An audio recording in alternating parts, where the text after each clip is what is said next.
Good morning.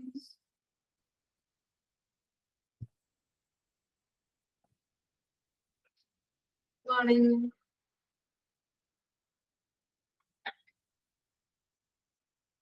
Okay.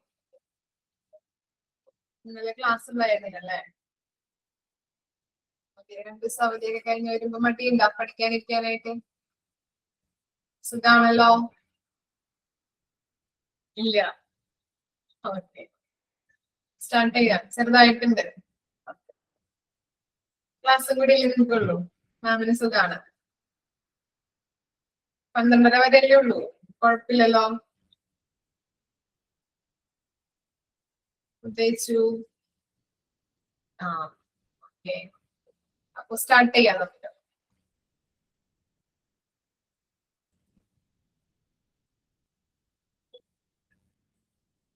എടുക്കുന്നതൊക്കെ വായിച്ചു നോക്കുന്നുണ്ടോ?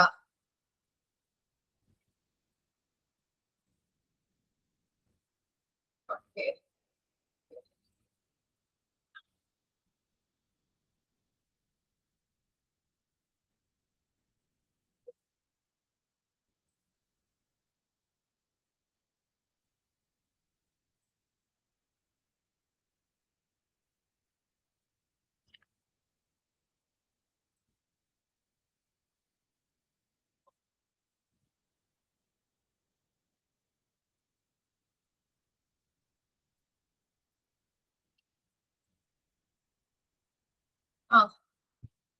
കുറച്ചും കൂടി ഇവിടെ കഴിഞ്ഞാൽ ഇനി നിങ്ങൾക്ക് കഴിഞ്ഞ പ്രാവശ്യം ഉണ്ടായില്ലേ കുട്ടിയുടെ എക്സാം എന്ന് പറഞ്ഞിട്ട്, അതുണ്ടാവും. പിന്നെ അത് കഴിഞ്ഞിട്ട് മെയിൻ എക്സാം.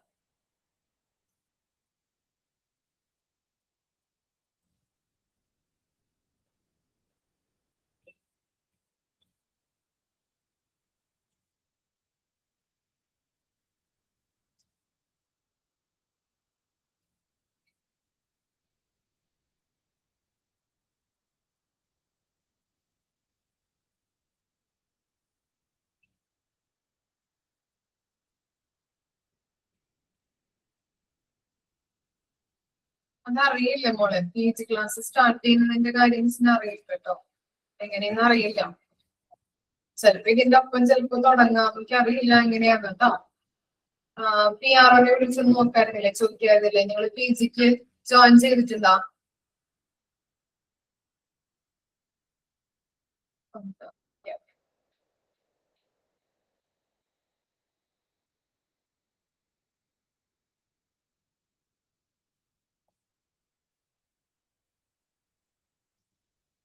ഓക്കെ, സ്റ്റാർട്ട് ചെയ്യാം കേട്ടോ. നമ്മൾ പറഞ്ഞു നിർത്തിയത് ടൈപ്സ് ഓഫ് ക്ലിനിക്കൽ ഓഡിറ്റ് വരെയാണ് പറഞ്ഞു നിർത്തിയത് അല്ലെ?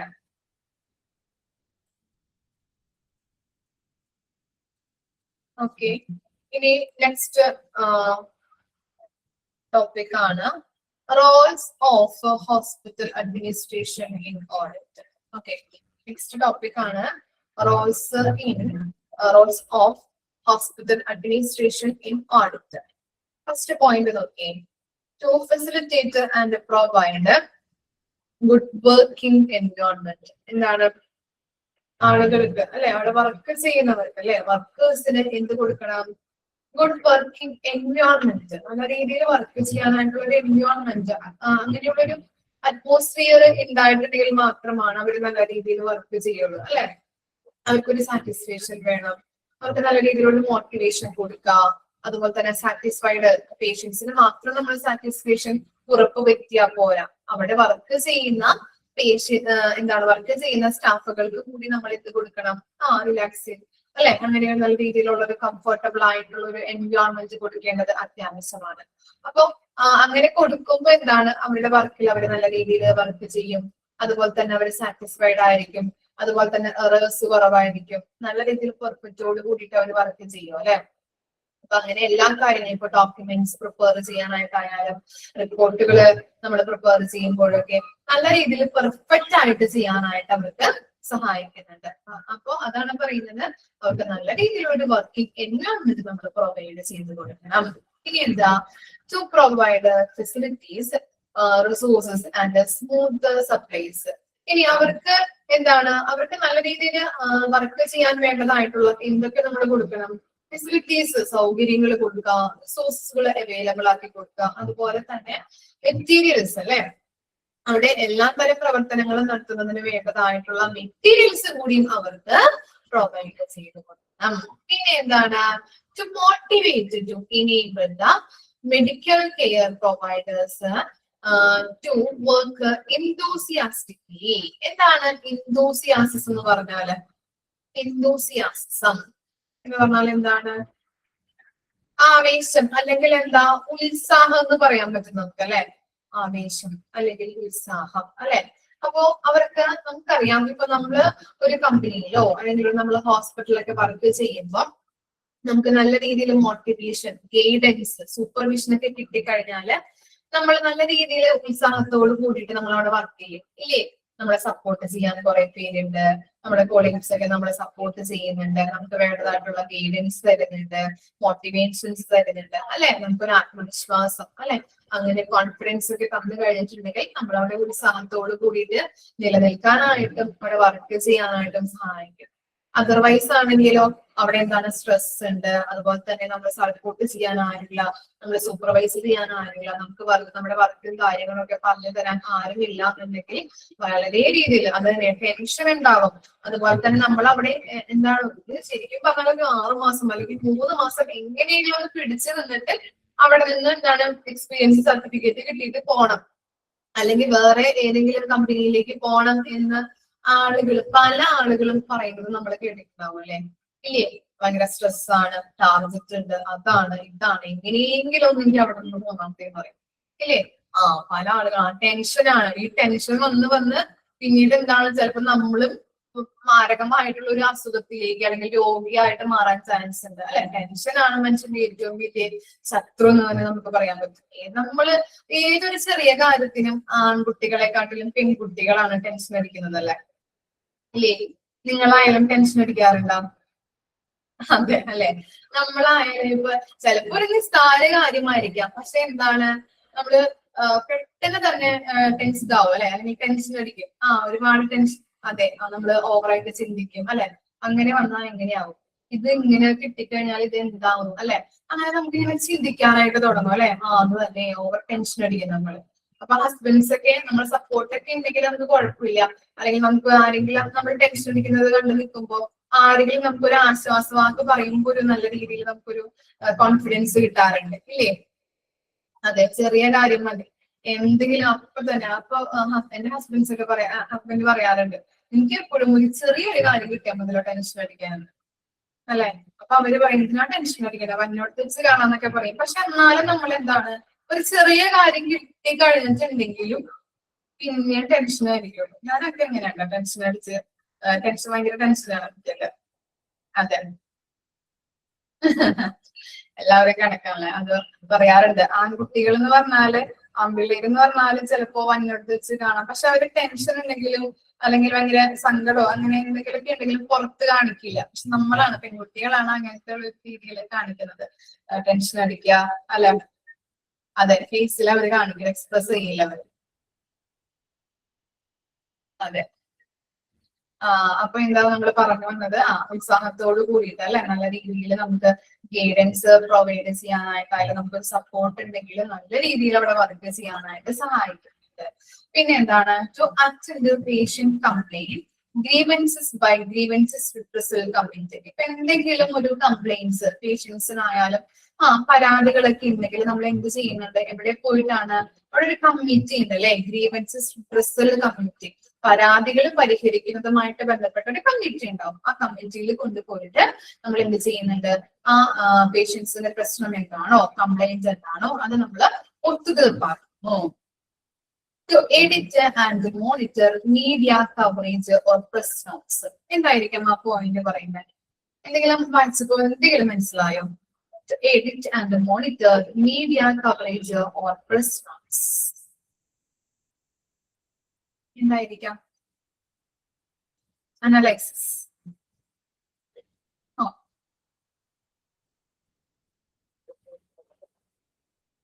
അതെ അതെ അതെ, മീഡിയയിലേക്ക് എത്തിക്കേണ്ട വാർത്തകൾ. ഓക്കെ, എഡിറ്റ് ചെയ്യാനായിട്ട്. ഓക്കെ, അതെന്താണെന്ന് വെച്ച് കഴിഞ്ഞാല്, ഇപ്പോ ചില ഹോസ്പിറ്റലുമായിട്ട് ബന്ധപ്പെട്ട് വ്യാജ വാർത്തകൾ ഇറങ്ങാറുണ്ട് അല്ലേ?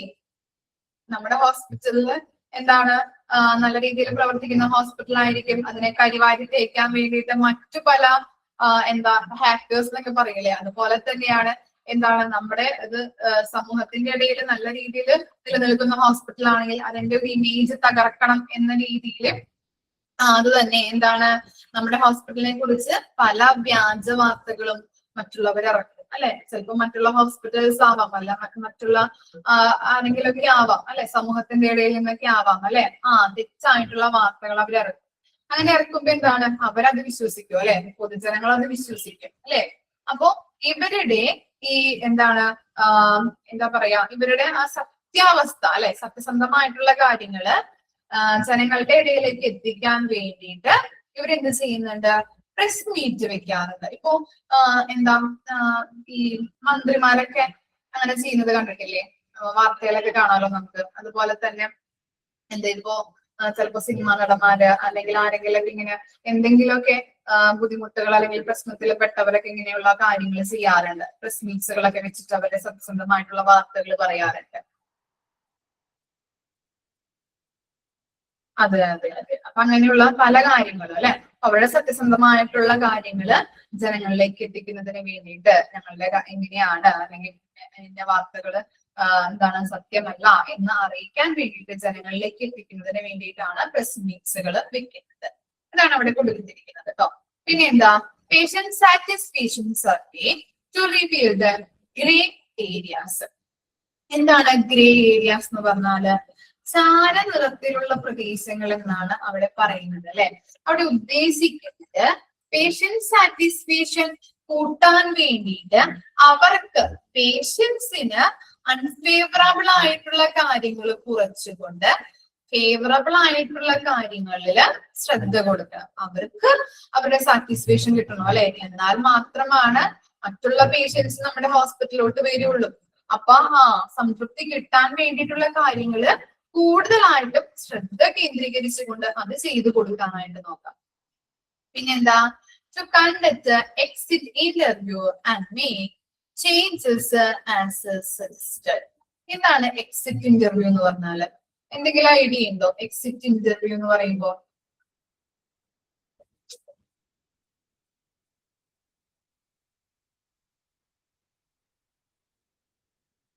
ന്യൂ എംപ്ലോയീസ് ആണോ?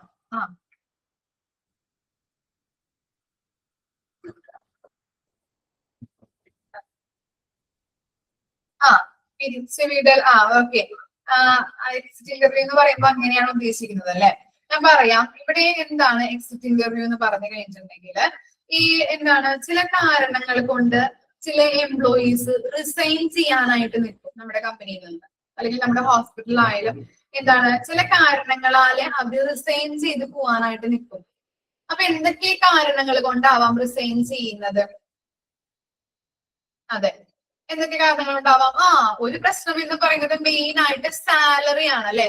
സാലറി നമ്മളോട് ചോദിക്കാറുണ്ട് അല്ലെ, സാലറി വളരെ കുറവാണ്, പക്ഷെ എന്താണ് അവിടെ പട്ടിപ്പണിയാണ്, അല്ലെങ്കിൽ എന്താ വളരെ നല്ല രീതിയിൽ കഠിനമായിട്ടുള്ള പണിയുണ്ട്, ടാർഗറ്റ് ഉണ്ട്, നമ്മൾ ഇത്രയും നമ്മൾ അച്ചീവ് ചെയ്യേണ്ടതുണ്ട്, ബെനിഫിറ്റ് ഒന്നും ഇല്ല. പിന്നെ എന്തൊക്കെയാവാം? Discomfort. Okay, very good. Tension അല്ലെ. പിന്നെന്താണ്, വർക്കിംഗ് അവേഴ്സ് കൂടുതലാണ്, അതിനനുസരിച്ചുള്ള സ്ട്രെസ് ഉണ്ട് അല്ലെ. ഇതൊക്കെയാവാം മെയിൻ ആയിട്ട് അവര് റിസൈൻ ചെയ്ത് പോകാനായിട്ടുള്ള കാര്യങ്ങൾ അല്ലെ. അപ്പൊ അവരെന്ത് ചെയ്യും? ഈ കമ്പനിക്കാരോ അല്ലെങ്കിൽ ഹോസ്പിറ്റൽസിൽ ഇപ്പൊ ഇങ്ങനെയുള്ള റിസൈൻ ചെയ്ത് പോകാനായിട്ടുള്ള എംപ്ലോയീസിനെ അവിടെ നോക്കിയിട്ട് അവരുമായിട്ടൊരു എന്താണ് മീറ്റിംഗ് വെക്കും. അപ്പൊ എന്ത് ചെയ്യും? ഈ മീറ്റിംഗിൽ അവർ ചോദിക്കും, നിങ്ങൾ എന്താണ് ഇങ്ങനെ എക്സിറ്റ് ആയിട്ട് റിസൈൻ ചെയ്ത് പോകുന്നതിന് കാരണം എന്ന്. അപ്പൊ ഇവര് പറയും ചിലപ്പോ എന്താണ് പ്രമോഷൻ കിട്ടുന്നില്ല, അല്ലെങ്കിൽ ട്രാൻസ്ഫർ കിട്ടുന്നില്ല, അല്ലെങ്കിൽ ബെനഫിറ്റുകൾ ഇല്ല, സാലറി ഇല്ല, ടാർജറ്റ് ഇത്രയുമാണ്, ഭയങ്കര സ്ട്രെസ് ആണ്, ടെൻഷൻ, അങ്ങനെയുള്ള എല്ലാ കാര്യങ്ങളും, ബോണസ് ഇല്ല, ഇങ്ങനെയുള്ള എല്ലാ കാര്യങ്ങളും ഇവർ എന്ത് ചെയ്യും? തുറന്നു പറയും. അപ്പൊ അവരെന്ത് ചെയ്യും? നമ്മുടെ കമ്പനിയില് ഇവൻ നിന്ന് കഴിഞ്ഞിട്ടുണ്ടെങ്കിൽ ചിലപ്പോ എന്താണ് നല്ല എക്സ്പേർട്ട് ആയിട്ടുള്ള എംപ്ലോയി ആവാം അല്ലെ. അപ്പൊ അതുകൊണ്ട് ഇവൻ നിന്ന് കഴിഞ്ഞിട്ടുണ്ടെങ്കിൽ എന്താണ് പ്രോഫിറ്റ് ഉണ്ടാക്കാൻ ചാൻസ് ഉണ്ട്, അല്ലെങ്കിൽ പ്രോഫിറ്റ് നല്ലൊരു പ്രോഫിറ്റ് ഉണ്ടാവാനായിട്ട് സാധ്യതയുണ്ട് ഫ്യൂച്ചറിൽ. അപ്പൊ അവൻ നിന്ന് കഴിഞ്ഞിട്ടുണ്ടെങ്കിൽ എങ്ങനെയെങ്കിലും നമ്മുടെ കമ്പനിയിൽ ഇവനെ പിടിച്ചു നിർത്തണം. അപ്പൊ അവരെന്ത് ചെയ്യും? എന്തായിട്ട് ഇടും? ഇങ്ങനെയുള്ള കാര്യങ്ങളില് ചേഞ്ചസ് വരുത്തും അല്ലെ. സാലറി കുറവാണെങ്കിൽ സാലറി കൂട്ടിക്കൊടുക്കും അല്ലെ. ഓക്കെ, എന്താണ് ഇത്ര പെർസെന്റേജ് ഓഫ് എമൗണ്ട് സാലറി കൂട്ടിക്കൊടുക്കുക എന്ന് പറയും. അതുപോലെ തന്നെ നല്ല രീതിയിലുള്ള ഒരു കംഫർട്ടബിൾ ആയിട്ടുള്ള ഒരു എൻവയോൺമെന്റ് കൊടുക്കും, ടാർജറ്റ് കുറയ്ക്കും, ബോണസ് പ്രൊവൈഡ് ചെയ്യും അല്ലെ. അങ്ങനെയുള്ള എല്ലാ കാര്യങ്ങളും അവന് ഫേവറബിൾ ആയിട്ട് ചെയ്യാനായിട്ട് തുടങ്ങും. ഓക്കെ, അതാണ് എന്തെന്ന് പറയുന്നത് to conduct exit interview and make changes suggest. Okay, exit ആയിട്ട് പോകാൻ നിൽക്കുന്ന ആളുകളെ നമ്മളുടെ കമ്പനിയിൽ നിന്ന് ഇങ്ങനെയുള്ള എക്സിറ്റ് റിസൈൻ ചെയ്ത് പോകാൻ നിൽക്കുന്ന ആളുകളുമായിട്ട് അവരൊരു മീറ്റിംഗ് വെച്ച് അവർക്ക് വേണ്ടതായിട്ടുള്ള ഫേവറബിൾ ആയിട്ടുള്ള കാര്യങ്ങൾ അവർക്ക് ചെയ്തു കൊടുക്കും. ഇനി എന്താ? To frame clear cut objectives and policies. ഇനി ആരാ ഒബ്ജക്റ്റീവ്സും പോളിസീസും ഫ്രെയിം ചെയ്യുന്നത്, രൂപപ്പെടുത്തുന്നത് ആരായിരിക്കും? നമ്മുടെ ഓർഗനൈസേഷനില് അല്ലെങ്കിൽ ഹോസ്പിറ്റലുമായിട്ട് ബന്ധപ്പെട്ട് അഡ്മിനിസ്ട്രേഷൻ ഏരിയ ആണ് അല്ലെ. അപ്പൊ അഡ്മിനിസ്ട്രേഷൻ ഏരിയയുടെ ഒരു ഉത്തരവാദിത്തമാണ് ഇത് ചെയ്യുന്നത്. ഇങ്ങനെയുള്ള പോളിസീസ്, ഹോസ്പിറ്റലുമായിട്ട് ബന്ധപ്പെട്ട പോളിസീസും ഒബ്ജക്റ്റീവ്സും ഫ്രെയിം ചെയ്യുക എന്നത്. ഓക്കെ, ഇത്തരം കാര്യങ്ങളാണ് അഡ്മിനിസ്ട്രേഷന്റെ റോൾ എന്ന് പറയുന്നത്. വായിച്ചു നോക്കിയേ.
ഓക്കെ, ഇനി നെക്സ്റ്റ് നോക്കിയേ, അഡ്വാൻറ്റേജസ് ഓഫ് ക്ലിനിക്കൽ ഓഡിറ്റ്. നോക്കാം. ഫസ്റ്റ് പോയിന്റ് എന്താണ്? And educational activity. ക്ലിനിക്കൽ ഓഡിറ്റിന്റെ അഡ്വാൻറ്റേജസ് ആണ് കേട്ടോ നമ്മൾ പറയുന്നത്. ഓക്കെ, അതിന് നെക്സ്റ്റ് വരുന്ന ടോപ്പിക് എന്ന് പറയുന്നത് പ്രോബ്ലംസ് ഇൻ മെഡിക്കൽ ഓഡിറ്റ് ആണ്. അപ്പൊ ഓരോന്നും സെപ്പറേറ്റ് ചെയ്ത് പഠിക്കാം, ക്ലിനിക്കൽ ആണോ മെഡിക്കൽ ആണോ എന്നൊക്കെ. ഓക്കെ, അപ്പൊ നമ്മൾ പറഞ്ഞു എന്താണ് ക്ലിനിക്കൽ ഓഡിറ്റിന്റെ അഡ്വാൻറ്റേജസ് ആണ് നമ്മൾ നോക്കുന്നത്. ഫസ്റ്റ് വൺ എന്താണ്? Educational activity. എന്താണ്? ഓഡിറ്റ് നടത്തുമ്പോൾ നമുക്ക് പേഷ്യൻസിനെയും അതുപോലെ തന്നെ സ്റ്റാഫിനെയും ധാരാളം കാര്യങ്ങൾ അറിയാനായിട്ട് പറ്റും ഇല്ലേ.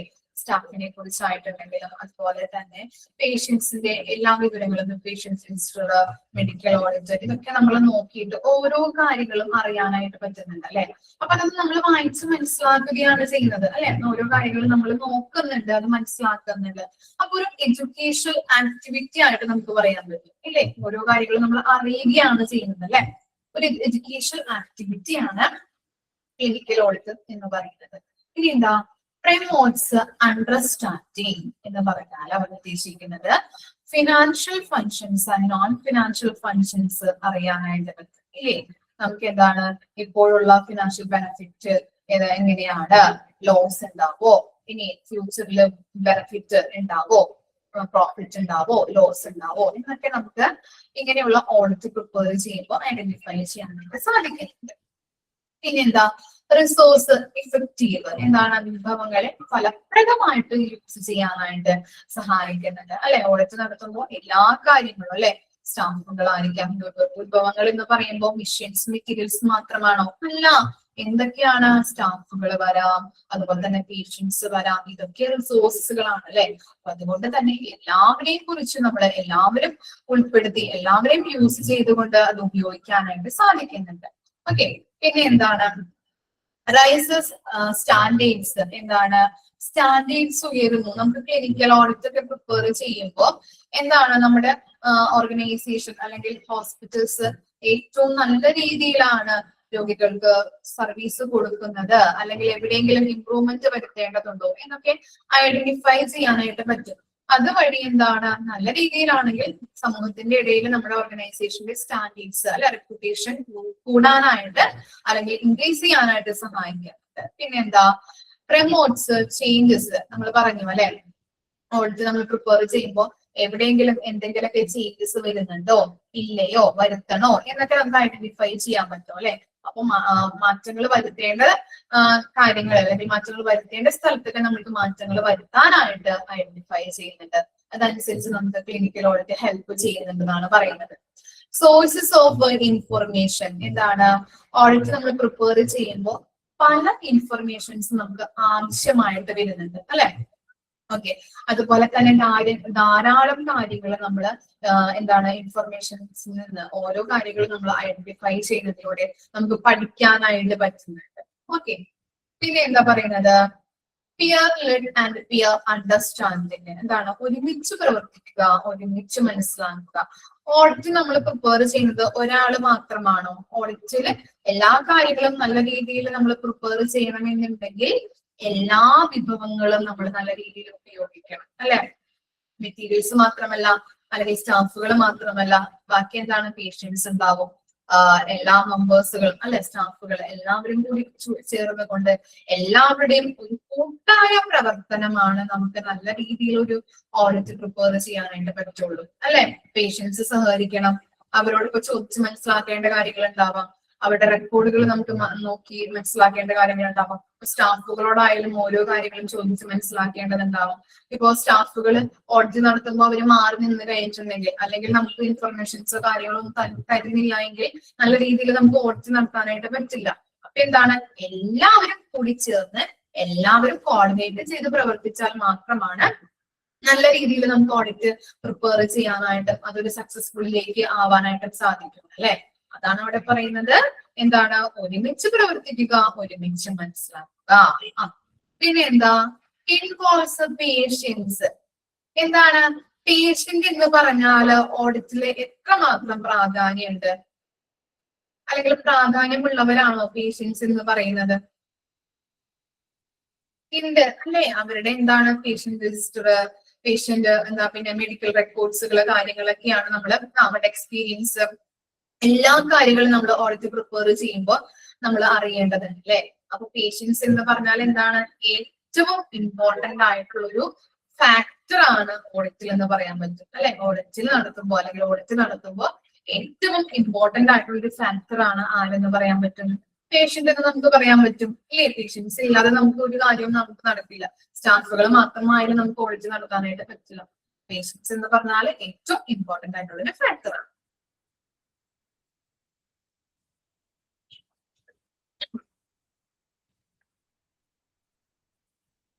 നെക്സ്റ്റ് ആണ് പ്രോബ്ലംസ് ഇൻ മെഡിക്കൽ ഓഡിറ്റ്. അപ്പൊ ഓരോ നമ്മൾ പറഞ്ഞു അഡ്വാൻറ്റേജസ് ഓഫ് ക്ലിനിക്കൽ ഓഡിറ്റ് ആണ് പറഞ്ഞത്, അത് ഓർത്ത് വെക്കാം. നെക്സ്റ്റ് പറയുന്നത് പ്രോബ്ലംസ് ഇൻ മെഡിക്കൽ ഓഡിറ്റ് ആണ് കേട്ടോ. ഹെഡിങ് കറക്റ്റ് ആയിട്ട് പഠിച്ചു വെക്കാം. ഇനി അഡ്വാൻറ്റേജസ് എന്ന് ചോദിച്ചു കഴിഞ്ഞാൽ ഇതാണെന്നുള്ളത് നമ്മൾ എഴുതി വെക്കരുത് കേട്ടോ. ഓരോ പ്രോബ്ലംസ് കാര്യങ്ങളൊക്കെയാണ് മെഡിക്കൽ ഓഡിറ്റിന്റെ ഉണ്ട്, അതുപോലെ തന്നെ ക്ലിനിക്കൽ ഓഡിറ്റിന്റെ ഉണ്ട്. ഓക്കെ, അപ്പൊ നമുക്ക് നോക്കാം. Problems in medical audit. First one എന്ന് പറയുന്നത് എന്താ? Lack of organised medical audit. എന്താണ് അവിടെ ലാക്ക് ഓഫ് ഓർഗനൈസ്ഡ് എന്ന് പറഞ്ഞാൽ എന്താ? ഓർഗനൈസ് ചെയ്യുക എന്ന് പറഞ്ഞാൽ എന്താണ്? നല്ല രീതിയിൽ ക്രമപ്പെടുത്തുക അല്ലെ? അപ്പോ ക്രമപ്പെടുത്തിയിട്ടില്ല അല്ലെങ്കിൽ നല്ല രീതിയിൽ ഓർഗനൈസ് ചെയ്തിട്ടില്ല എന്നുണ്ടെങ്കിൽ അതൊരു പ്രശ്നമാണ്. മെഡിക്കൽ ഓഡിറ്റ് ഒക്കെ നമ്മൾ നല്ല രീതിയിൽ ക്രമപ്പെടുത്തേണ്ടത് അല്ലെങ്കിൽ ഓർഗനൈസ് ചെയ്യേണ്ടത് അത്യാവശ്യമാണ് അല്ലെ? നമ്മൾ മെഡിക്കൽ ഓഡിറ്റ് നടത്തുമ്പോൾ അല്ലെ? മെഡിക്കൽ ഓഡിറ്റ് ഇൻകംപ്ലീറ്റ് ആണ്. ഇനി അടുത്ത പോയിന്റ് നോക്കിയേ, incomplete record, poor quality maintenance. അതുപോലെ തന്നെ ഓരോ റെക്കോർഡും ഇൻകംപ്ലീറ്റ് ആണെങ്കിൽ അതും വലിയ പ്രശ്നമാണ്. നമുക്ക് ഇൻഫർമേഷൻസ് കിട്ടില്ല അല്ലെ? നമുക്ക് റിസോഴ്സസുകളാണ് ഇതൊക്കെ. ഓരോ റെക്കോർഡുകളായാലും അതൊക്കെ എന്താണ്? നമ്മുടെ റിസോഴ്സസുകളാണ്. പക്ഷെ അതൊക്കെ നല്ല രീതിയിൽ കംപ്ലീറ്റ് അല്ല. പുവർ ക്വാളിറ്റി, നല്ല രീതിയിൽ താഴ്ന്ന നിലവാരത്തിൽ സൂക്ഷിക്കുന്ന റെക്കോർഡ്സ് ഒക്കെ ആണെങ്കിൽ, അതായത് കംപ്ലീറ്റ് അല്ല എന്നാണ് നമുക്ക് ഉദ്ദേശിക്കുന്നത്. അപ്പൊ അങ്ങനെ കംപ്ലീറ്റ് അല്ല എന്നുണ്ടെങ്കിൽ നമുക്ക് ഇൻഫർമേഷൻസ് ഒന്നും അവൈലബിൾ ആയിട്ട് കിട്ടില്ല. പിന്നെന്താ? Fear option of action and lack of motivation of medical staff. അതുപോലെ തന്നെ ഈ മെഡിക്കൽ സ്റ്റാഫുകൾക്ക് എന്താണ് ഈ മെഡിക്കൽ ഓഡിറ്റ് തയ്യാറാക്കുന്നതിന് വേണ്ടിയിട്ടുള്ള കൃത്യമായിട്ടുള്ള മോട്ടിവേഷൻ കൊടുക്കാത്തത് അല്ലെ? അവർക്ക് പേടി ഉണ്ടാവാം, നല്ല രീതിയിൽ മോട്ടിവേഷൻ ഒക്കെ കൊടുക്കാത്തത് കൊണ്ട് തന്നെ ഇങ്ങനെയുള്ള മെഡിക്കൽ സ്റ്റാഫുകൾക്ക് മെഡിക്കൽ ഓഡിറ്റ് തയ്യാറാക്കാനായിട്ട് നല്ല രീതിയിൽ സാധിക്കാത്തത് കൊണ്ട് അതും ഒരു പ്രോബ്ലം ആണ്. അവർക്ക് കൃത്യമായിട്ടുള്ള നമുക്ക് എൻകറേജ്മെന്റ് കൊടുക്കാം, അതുപോലെ തന്നെ മോട്ടിവേഷൻ, ഗൈഡൻസ് കാര്യങ്ങളൊക്കെ കൊടുത്തു കഴിഞ്ഞാൽ നല്ല രീതിയിൽ പ്രിപ്പയർ ചെയ്യാനായിട്ട് സാധിക്കുന്നുണ്ട്. പക്ഷെ അങ്ങനെയുള്ള രീതിയിലൊന്നും അവര് കൊടുക്കാത്തത് കൊണ്ട് തന്നെ, മോട്ടിവേഷൻ കൊടുക്കാത്തത് കൊണ്ട് തന്നെ മെഡിക്കൽ സ്റ്റാഫുകൾക്ക് ഇങ്ങനെയുള്ള മെഡിക്കൽ ഓഡിറ്റ് പ്രിപ്പയർ ചെയ്യാനായിട്ട് സാധിക്കില്ല. പിന്നെന്താ? Ignorance of value of medical audit by hospitals. എന്താണ്? ഈ ഹോസ്പിറ്റൽസിൽ ചില ഹോസ്പിറ്റലുകൾക്ക് മെഡിക്കൽ ഓഡിറ്റിനെ കുറിച്ചുള്ള അറിവുണ്ടാവാത്തത്. ഓക്കെ, അപ്പോ ചില ഹോസ്പിറ്റലുകൾക്ക് മെഡിക്കൽ ഓഡിറ്റിനെ കുറിച്ചിട്ട് അറിവുണ്ടാവാത്തതും ഒരു പ്രശ്നമാണ്.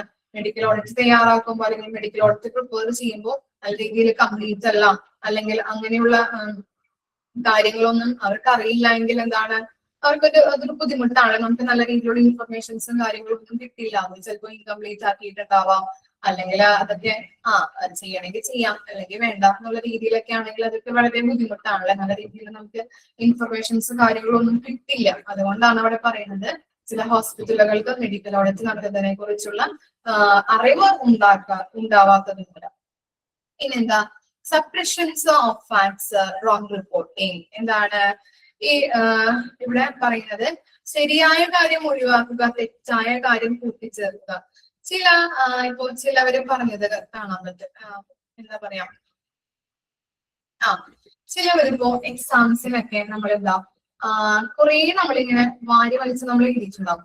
അപ്പൊ മിസ്സിനോട് ചോദിക്കുമ്പോൾ മിസ് പറയും, എന്താ മിസ് എനിക്ക് ഇങ്ങനെ മാർക്ക് കിട്ടാഞ്ഞത് എന്ന് ചോദിക്കുമ്പോൾ മിസ് പറയാറുണ്ട്, പോയിന്റ്സ് ഇല്ലാത്തത് കൊണ്ടാണ് മാർക്ക് ഞാൻ ഇടാത്തത്. പറയാറുണ്ടോ? ചിലർക്കെങ്കിലും എക്സ്പീരിയൻസ് ഉണ്ടാവാറുണ്ട് ഇല്ലേ? കുറെ പേരിങ്ങനെ ചിലപ്പോ 4 മാർക്കിന്റെ അല്ലെങ്കിൽ എസ് എ ക്വസ്റ്റ്യൻസ്, 5 മാർക്കിന്റെ ക്വസ്റ്റ്യൻസ് ഒക്കെ ആയിരിക്കാം. ഇവരിങ്ങനെ കുറെ 4-5 പേജൊക്കെ വാരി വലിച്ച് എഴുതിയിട്ടുണ്ടാവും. പക്ഷെ എന്താണ്? മാർക്ക് ഉണ്ടാവില്ല. കാരണം ചോദിക്കുമ്പോ പറയും പോയിന്റ് ഇല്ല. അതേസമയം പോയിന്റോട് കൂടിയിട്ട് കുറവ് പേജില്, ചിലപ്പോ 1-2 പേജിലായിരിക്കാം ഒരു കുട്ടി എഴുതിയിരിക്കുന്നത്.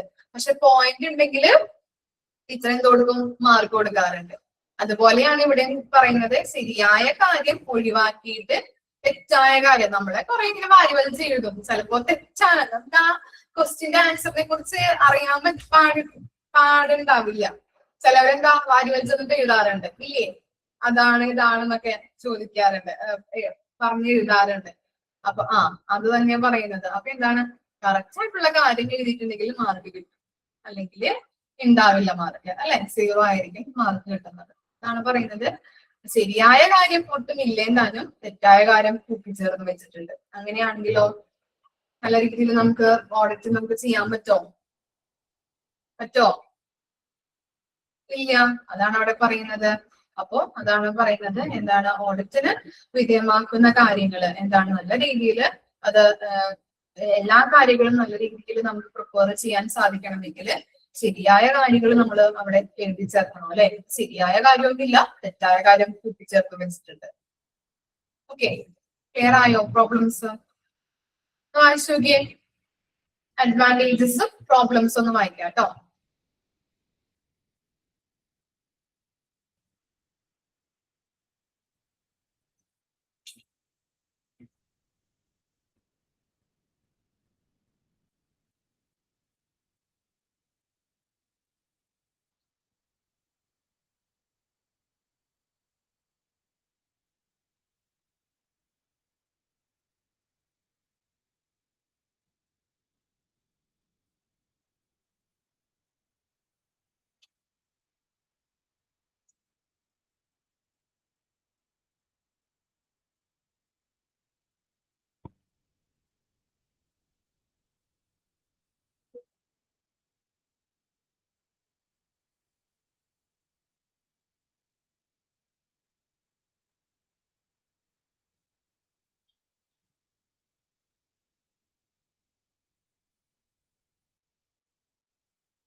വായിച്ചു കഴിഞ്ഞോ?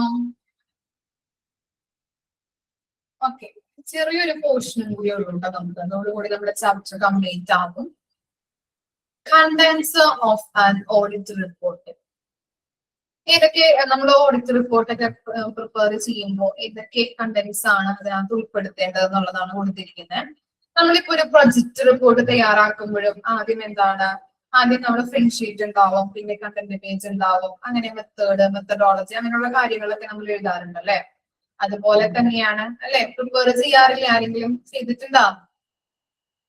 ഉണ്ട് അല്ലേ. നമ്മൾ അങ്ങനെയുള്ള പേജുകളൊക്കെ നമ്മൾ വെക്കാറുണ്ട്, കണ്ടന്റ് പേജ്, ലിങ്ക് പേജ് ഇല്ലേ, വെക്കാറുണ്ട്. അതുപോലെ തന്നെയാണ് ഇവിടെയും എന്താണ്, ഓഡിറ്റ് റിപ്പോർട്ട് തയ്യാറാക്കുമ്പോ നമ്മൾ എന്താണ്, ഓരോ കാര്യങ്ങളും ഓരോ കണ്ടന്റ്സുകളാണ് കൊടുത്തിരിക്കുന്നത്, ഏതൊക്കെയാണ് നമ്മൾ ചെയ്യുന്നതെന്നുള്ളത് കേട്ടോ. ഇൻഡെക്സ് ചെയ്യാറുണ്ട്. ഓക്കെ, ഇൻട്രൊഡക്ഷൻ, ലാസ്റ്റ് കൺക്ലൂഷൻ, അങ്ങനെയുള്ള കാര്യങ്ങളൊക്കെ നമ്മൾ ചെയ്യാറുണ്ട് അല്ലെ. ഒരു എന്താ ഫോർമാറ്റ് ഉണ്ട് നമുക്ക്. അതുപോലെ തന്നെയാണ് ഓഡിറ്റ് റിപ്പോർട്ടും തയ്യാറാക്കുമ്പോൾ നമ്മൾ ചെയ്യേണ്ട, അല്ലെങ്കിൽ ഓരോ കണ്ടന്റ്സ് ആണ് കൊടുത്തിരിക്കുന്നത്. നോക്കാം. ഫസ്റ്റ് വൺ എന്താണ്, ബാക്ക്ഗ്രൗണ്ട്. ഓക്കെ, ബാക്ക്ഗ്രൗണ്ട് ഉണ്ടാവും. ലിറ്ററേച്ചർ റിവ്യൂ, സെക്കൻഡ് പറയുന്നത് ലിറ്ററേച്ചർ റിവ്യൂ. അതില് എന്തൊക്കെയാണ് അടങ്ങിയിരിക്കുന്നത്, ഒരു റിവ്യൂ. ഇപ്പൊ സിനിമ, ഒരു പുതിയൊരു സിനിമ അല്ലെങ്കിൽ പുതിയൊരു നോവൽ നമ്മൾ ഇറക്കുകയാണെങ്കിൽ അതിന്റെ റിവ്യൂ ഉണ്ടാവും അല്ലെ. ഫസ്റ്റ് ഇല്ലേ, റിവ്യൂ നമ്മള് വായിക്കാറുണ്ട് ഇല്ലേ.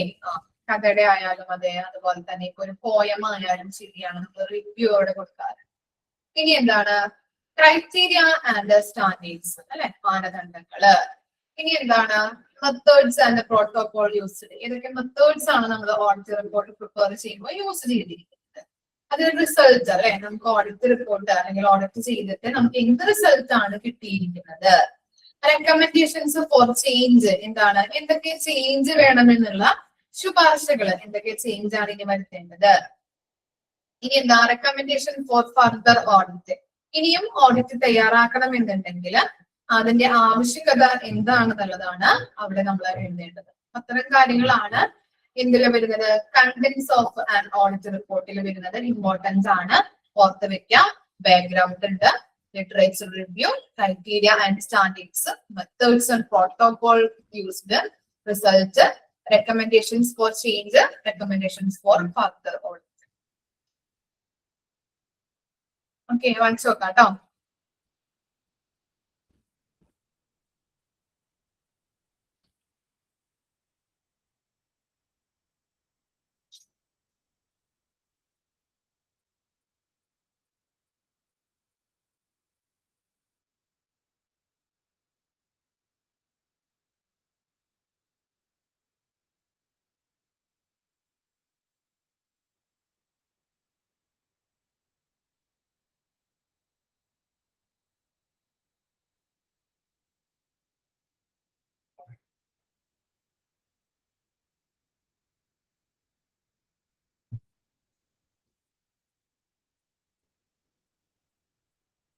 ഓക്കെ, ക്ലിയർ ആണോ? Contents okay. അപ്പോ ഒന്നുകൂടി ജസ്റ്റ് നമുക്കൊന്ന് റിവൈസ് ചെയ്യാം.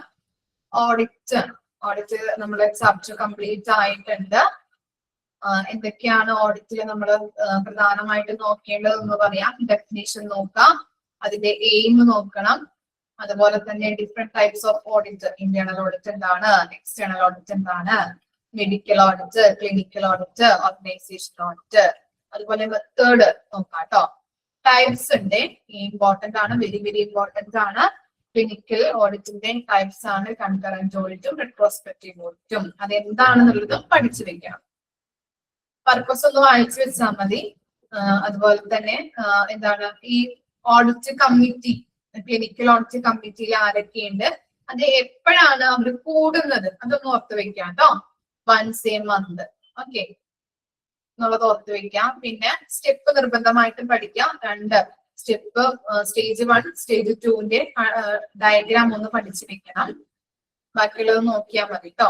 അതുപോലെ തന്നെ ഈ 6 സ്റ്റെപ്പും ക്ലിനിക്കൽ ഓഡിറ്റിന്റെ 6 സ്റ്റേജസും ഓർഡറിൽ പഠിച്ചു വെക്കാം. 4ാമത്തെ സ്റ്റേജ് എന്താണ്, 5ാമത്തെ സ്റ്റേജ് എന്താണ്, 6ാമത്തെ സ്റ്റേജ് എന്താണ് എന്നുള്ളത് ചോദിക്കാറുണ്ട്.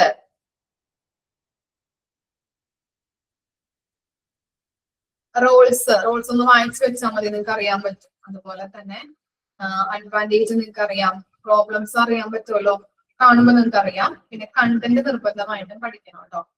കണ്ടന്റ്സ് ഏതൊക്കെയാണെന്നുള്ളത് ഒന്ന് വായിച്ചു വെക്കും. ഓക്കെ, ഇത്രയും കാര്യങ്ങളാണ് പഠിക്കാനുള്ളത് കേട്ടോ. ഓക്കെ, എങ്ങനെയുണ്ടായിരുന്നു ചാപ്റ്റർ ഓഡിറ്റ്?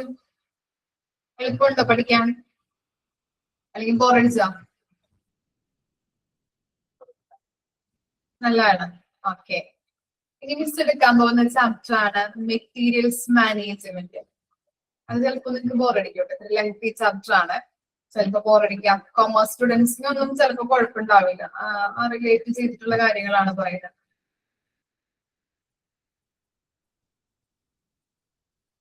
എന്താണ് നോക്കിച്ചിരിക്കുന്നത്? കൊമേഴ്സ് സ്റ്റുഡൻസ് എന്ന് പറഞ്ഞതാണോ?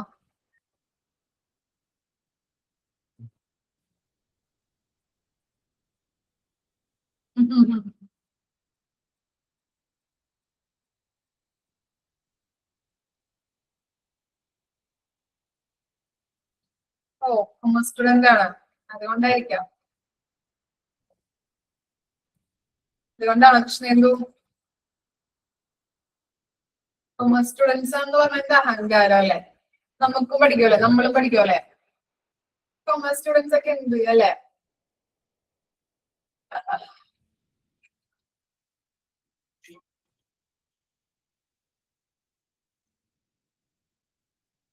സയൻസ് ആണ്, കുഴപ്പമില്ല.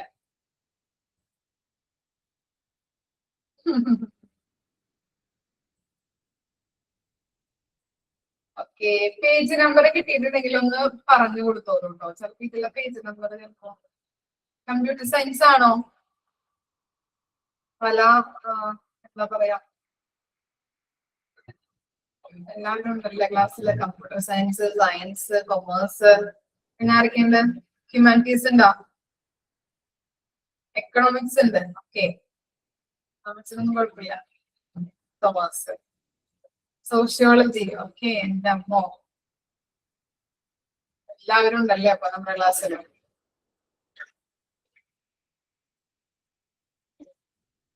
Computer science. ഓക്കെ, എന്താണ് മെറ്റീരിയൽസ് മാനേജ്മെന്റ് എന്ന് പറയുമ്പോ? എന്തായിരിക്കാം മെറ്റീരിയൽസ് മാനേജ്മെന്റ് എന്ന് പറഞ്ഞാല്?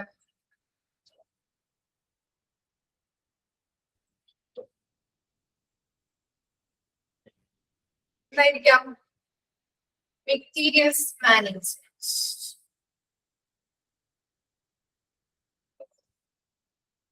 Equipments, raw materials, okay, very good. Arrangement ചെയ്യുന്നത് അല്ലെ? അപ്പോ എന്താണ്, പല മെറ്റീരിയൽസ് ഉണ്ടാവും അല്ലെ? ഏതൊക്കെയാ മെറ്റീരിയൽസ് ഉണ്ടെന്ന് പറയാൻ പറ്റുമോ? ഹോസ്പിറ്റലുമായിട്ട് ബന്ധപ്പെട്ട് ഏതൊക്കെയാണ് മെറ്റീരിയൽസ് പറയുന്നത്? Medicines, okay. പിന്നെ മെഡിസിൻസ് ആവാം. തന്നെ എന്താണ് ഷേക്സ്,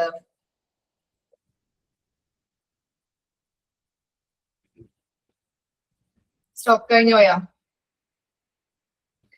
എക്സ്റേ മെഷീൻ, ഓക്കെ. പിന്നെ എന്തൊക്കെ പറയാൻ പറ്റും? Bed, okay, very good. Structures, wheel chairs, പല ഡയാലിസിസ് മെഷീൻ അല്ലെ. അപ്പൊ പല മെഷീൻസ് ആയാലും എക്യുപ്മെന്റ്സ് ആയാലും അതുപോലെ തന്നെ സ്റ്റേഷനറി മെറ്റീരിയൽസ് അല്ലെ. സ്റ്റേഷനറി ഉദ്ദേശിച്ചത് ഞാൻ മറ്റേ സിറിഞ്ച്, അതുപോലെ തന്നെ ഈ മുറിവിനൊക്കെ കിട്ടുന്ന തുണികള് അല്ലെ, റാക്സ്, അങ്ങനെയുള്ള കാര്യങ്ങളൊക്കെ ഉണ്ടാവില്ലേ, ആ നീഡിൽ ഉണ്ടാവും അല്ലെ. പിന്നെന്താ, കോട്ടൺസ്, ക്ലോത്തുകള്, എല്ലാ കാര്യങ്ങളുമാണ് നമ്മളിവിടെ മെറ്റീരിയൽസ് എന്നുകൊണ്ട് ഉദ്ദേശിക്കുന്നത്. ഓക്കെ, ആംപ്യൂൾസ് ഉണ്ടാവും അല്ലെ. നോക്കിയേ, നോക്കാട്ടോ. ചാപ്റ്റർ 10, 85 അല്ലേ പേജ് നമ്പർ പറഞ്ഞത്? എല്ലാവർക്കും കിട്ടിയില്ലേ? ഓക്കെ, പേജ് നമ്പർ 85 എടുക്കാട്ടോ എല്ലാവരും. Chapter 10, materials management. As far as any enterprise is concerned, material are major cost factor അല്ലെ. നിങ്ങളൊന്ന് ഓർത്ത് നോക്കിയേ, ഏതൊരു ഇപ്പൊ ഹോസ്പിറ്റലിനെ സംബന്ധിച്ചിടത്തോളം അവിടെ എന്താണ് ആവശ്യമായിട്ട് വരുന്നത്? സ്റ്റാഫുകൾ ഉണ്ടാവും, അതുപോലെ തന്നെ എന്താണ് പേഷ്യൻസ് ഒക്കെ ഉണ്ടാവും. പക്ഷെ നല്ല രീതിയിൽ പേഷ്യൻസിന് ട്രീറ്റ്മെന്റുകൾ കൊടുക്കാൻ വേണ്ടതായിട്ടുള്ള എന്ത് വേണം അവിടെ? എന്ത് വേണം? മെറ്റീരിയൽസ്, എക്യുപ്മെന്റ്സ്, അങ്ങനെ പല സാധനങ്ങളും അവിടെ ആവശ്യമായിട്ട് വരും അല്ലെ. അപ്പൊ ഏറ്റവും ഹോസ്പിറ്റലിനെ സംബന്ധിച്ചിടത്തോളം ഈ മെറ്റീരിയൽസ് എന്ന് പറഞ്ഞാൽ ഏറ്റവും എന്താണ് മേജർ ആയിട്ടുള്ള ഒരു കോസ്റ്റ് ഫാക്ടർ ആണ് അല്ലെ. ഇപ്പോ എക്സ്റേ മെഷീൻസ് ആയാലും CT സ്കാൻ മെഷീൻസ് ആയാലും ഡയാലിസിസ് മെഷീൻസ് ഒക്കെ നമ്മൾ പറഞ്ഞു, അതിനൊക്കെ എന്താണ് 100-200 രൂപയാണോ? അല്ല, എന്താണ്, വളരെ വിലപിടിപ്പുള്ള വസ്തുക്കളാണ് അല്ലെങ്കിൽ വിലപിടിപ്പുള്ള മെഷീൻസ് ആണ് അല്ലെ. അത് തന്നെ.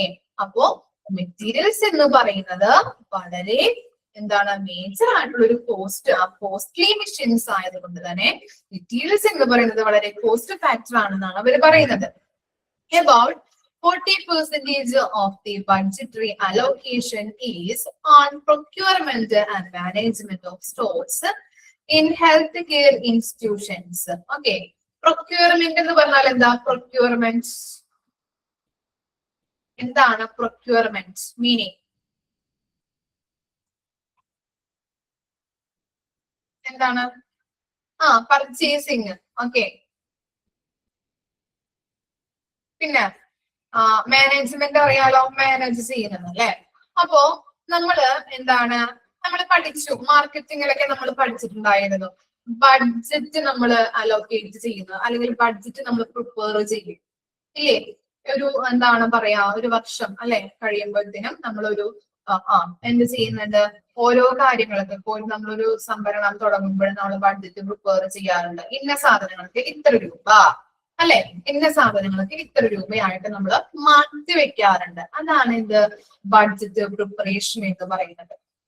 അതുപോലെ തന്നെയാണ് ഇവിടെ ഹോസ്പിറ്റലുകളെ സംബന്ധിച്ചിടത്തോളം എന്ത് ചെയ്യുന്നത്? മെറ്റീരിയൽസിന് നമ്മൾ ഇത്ര രൂപ നമ്മൾ മാറ്റി വെക്കുന്നുണ്ട്. ഏറ്റവും എന്താണ് അവിടെ പറയുന്നത്, ഒരു ഏകദേശം ഒരു 40% നമ്മൾ എന്ത് ചെയ്യുന്നുണ്ട്? ഈ മെഷീൻസിന്റെ ആയാലും അല്ലെങ്കിൽ മെറ്റീരിയൽസിന്റെ ആയാലും നമ്മൾ എന്ത് ചെയ്യുന്നുണ്ട്? അതിന് വേണ്ടിയിട്ട് നമ്മൾ ഒരു 40% മാറ്റി വെക്കുന്നുണ്ട്. അത്രയും അവിടെ ചിലവാക്കുന്നുണ്ടെന്നാണ് അവിടെ ഉദ്ദേശിക്കുന്നത് കേട്ടോ.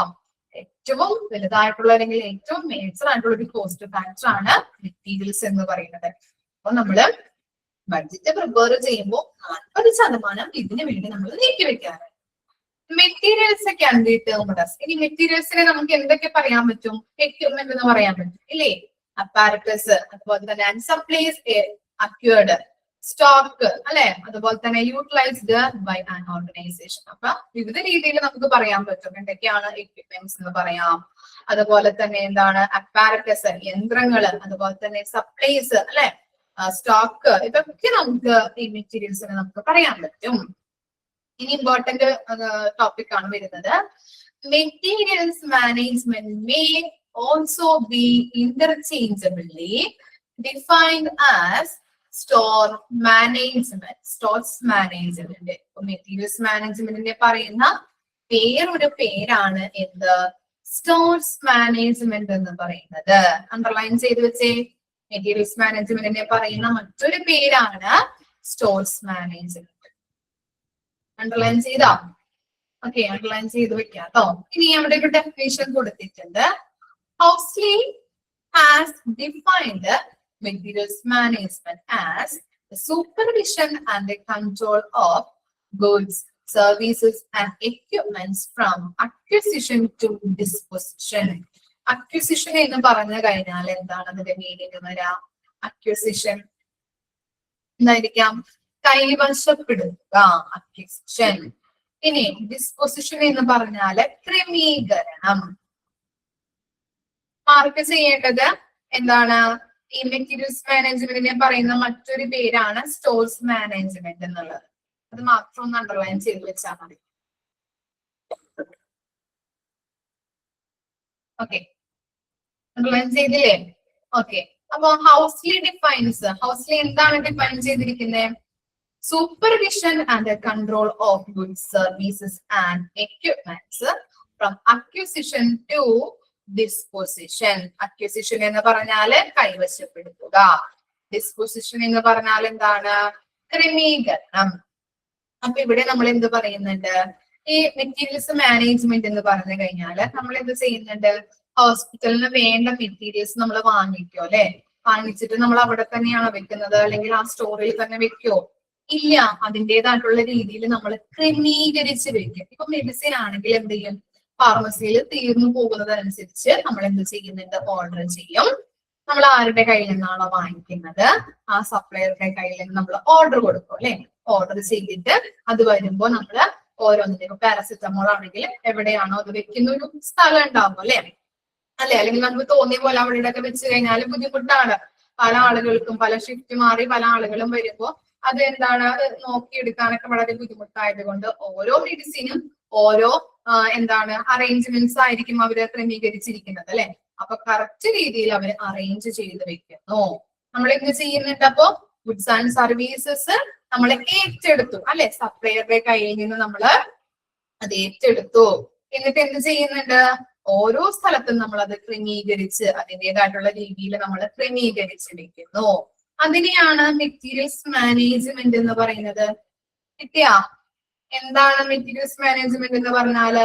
സപ്ലയറുടെ കയ്യിൽ നിന്ന്, ഞാൻ അത് ഉദാഹരണം പറയുന്നത് മനസ്സിലാക്കി വെക്കാം കേട്ടോ. എന്താണ്? മെഡിസിന്റെ ഒരു എക്സാമ്പിൾ എടുക്കാം. ഫാർമസിയിൽ മെഡിസിൻ തീർന്നു പോകുമ്പോൾ നമ്മൾ എന്ത് ചെയ്യും? സപ്ലയറുടെ കയ്യിൽ നിന്ന് നമ്മൾ ഓർഡർ ചെയ്യും അല്ലെ? അങ്ങനെ ഓർഡർ ചെയ്തിട്ട് അദ്ദേഹം അത് കൊണ്ടുവരുമ്പോ നമ്മൾ അതിൻ്റെതായിട്ടുള്ള രീതിയിൽ നമ്മൾ ക്രമീകരിച്ച് വെക്കുന്നു, അറേഞ്ച് ചെയ്ത് വെക്കുന്നു. അതിനെയാണ് മെറ്റീരിയൽസ് മാനേജ്മെന്റ് എന്ന് പറയുന്നത്. ഓക്കെ, ഡെഫിനിഷൻ ഓക്കെ ആണോ? ഓക്കെ, നെക്സ്റ്റ് എന്താ? Managing of materials to give the right quality of materials at the right time at the right place at a low cost is materials management. ഇനി വേറൊരു രീതിയിൽ നമുക്ക് പറയാൻ പറ്റും അല്ലെ? മെറ്റീരിയൽസ് നമ്മൾ എന്ത് ചെയ്യുന്നുണ്ട്? റൈറ്റ് ക്വാളിറ്റിയില്, റൈറ്റ് ടൈമില്, റൈറ്റ് പ്ലേസില്, ലോ കോസ്റ്റിൽ നമ്മൾ കൊടുക്കുന്നതിനെ നമ്മൾ എന്തെന്ന് പറയുന്നുണ്ട്? അല്ലെങ്കിൽ മാനേജ് ചെയ്യുന്നതിനെ നമ്മൾ മെറ്റീരിയൽസ് മാനേജ്മെന്റ് എന്ന് പറയുന്നുണ്ട്. റൈറ്റ് ക്വാളിറ്റിയില്, റൈറ്റ് ടൈമില്, റൈറ്റ് പ്ലേസില്, ലോ കോസ്റ്റിൽ നമ്മൾ മാനേജ് ചെയ്യുന്നതിനെയും അല്ലെങ്കിൽ അത് കൊടുക്കുന്നതിനെയും നമ്മൾ മെറ്റീരിയൽസ് മാനേജ്മെന്റ് എന്നാണ് പറയുന്നത്. ഓക്കെ, ഇനി materials are A vital source. Vital എന്ന് പറഞ്ഞാൽ എന്തായിരിക്കും? അതിന്റെ മീനിങ് എന്താ? വൈറ്റൽ എന്താണ്? വൈറ്റല് പ്രധാനപ്പെട്ട, ഇമ്പോർട്ടന്റ് ആയിട്ടുള്ള അല്ലെ? Okay, materials are A vital source in a hospital അല്ലെ? ഒന്ന് ഓർത്ത് നോക്കിയേ, ഹോസ്പിറ്റലിൽ മെറ്റീരിയൽസ് ഇല്ല എന്നുണ്ടെങ്കിൽ അല്ലെ നമുക്ക് ചിന്തിക്കാൻ പറ്റില്ല അല്ലെ? ഓരോ കാര്യങ്ങൾക്കും മെറ്റീരിയൽസ് അവിടെ ആവശ്യമാണ്. അപ്പൊ അതുകൊണ്ടാണ് ഹോസ്പിറ്റലിൽ ഏറ്റവും പ്രധാനപ്പെട്ട ഒരു ഫാക്ടർ എന്ന് പറയുന്നത് മെറ്റീരിയൽസ് ആണ്. It is A supportive department in the functioning of the hospital. അതുപോലെ തന്നെ എന്താണ്? ഒരു സപ്പോർട്ടീവ് ഡിപ്പാർട്ട്മെന്റ് ആയിട്ടും അല്ലെ? എന്താണ്? ഹോസ്പിറ്റലിലെ എല്ലാ ഫങ്ഷനിങ്ങിനും എന്ത് വേണം? എന്താ വേണ്ടേ? ഹോസ്പിറ്റലിന്റെ ഒരു ഫംഗ്ഷനിങ്, ഏതൊരു ഫംഗ്ഷനിങ്ങിനും എന്ത് വേണം? മെറ്റീരിയൽസ് വേണം അല്ലെ? ഒരു സപ്പോർട്ടീവ് ഘടകമായിട്ടും ആര് പ്രവർത്തിക്കുന്നുണ്ട്? മെറ്റീരിയൽസ് പ്രവർത്തിക്കുന്നുണ്ട്. ഓക്കെ, ക്ലിയർ ആയോ? ഇത്രയും കാര്യങ്ങളാണ് നമ്മൾ പറഞ്ഞത്. മെറ്റീരിയൽസ് മാനേജ്മെന്റ് എന്ന് പറഞ്ഞു കഴിഞ്ഞിട്ടുണ്ടെങ്കിൽ റൈറ്റ് ക്വാണ്ടിറ്റിയില്, റൈറ്റ് ടൈമില്, റൈറ്റ് പ്ലേസില്, ലോ കോസ്റ്റില് നമ്മൾ കൊടുക്കുന്നതിനെയും മെറ്റീരിയൽസ് മാനേജ്മെന്റ് എന്ന് പറയുന്നുണ്ട്. ഹോസ്പിറ്റലിന്റെ ഒരു പ്രധാനപ്പെട്ട ഒരു ഘടകമാണ് എന്ത്? മെറ്റീരിയൽസ് എന്ന് പറയുന്നത്. ഒരു സപ്പോർട്ടീവ് ഡിപ്പാർട്ട്മെന്റ് ആയിട്ട് മെറ്റീരിയൽസ് പ്രവർത്തിക്കുന്നുണ്ട്. സപ്പോർട്ടീവ് ഘടകമായിട്ട്, സപ്പോർട്ടീവ് ഫാക്ടർ ആയിട്ട് മെറ്റീരിയൽസിനെ നമുക്ക് പറയാനായിട്ട് പറ്റും. ഓക്കെ, ഇത്ര എടുക്കുന്നുള്ളൂ കേട്ടോ മിസ്. വായിച്ചു നോക്കിയാൽ പാരഗ്രാഫ്. സ്റ്റോഴ്സ് മാനേജ്മെന്റ് മാർക്ക് ചെയ്ത് വെക്കാം. ബാക്കിയുള്ളതൊന്ന് വായിച്ചു നോക്കാം കേട്ടോ. ആ ഡെഫിനേഷനും അതുപോലെ തന്നെ last materials are the vital source of resources in a hospital എന്നുള്ളതൊന്ന് അണ്ടർലൈൻ ചെയ്യാം.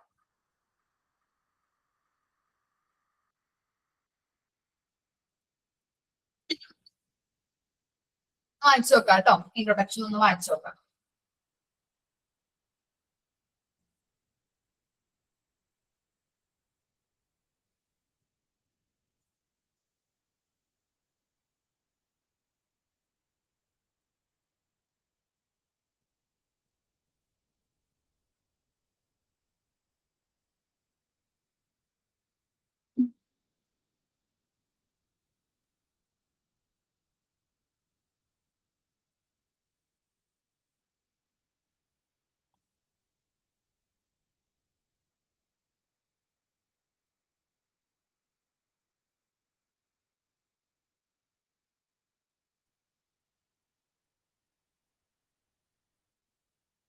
ക്ലിയർ ആണോ മക്കളെ? മെറ്റീരിയൽസ് മാനേജ്മെന്റ് ഓക്കെ ആണോ? വായിച്ചു നോക്കിയിട്ട് ക്ലിയർ ആണോ? ഓക്കെ, അപ്പോ അടുത്ത ക്ലാസ്സിൽ വരുമ്പോൾ ഇത്രയും വരെ വായിച്ച് മനസ്സിലാക്കിയിട്ട് വരാം കേട്ടോ. Okay, thank you. നെക്സ്റ്റ് ക്ലാസ്സിൽ കാണാം കേട്ടോ. ഓക്കെ.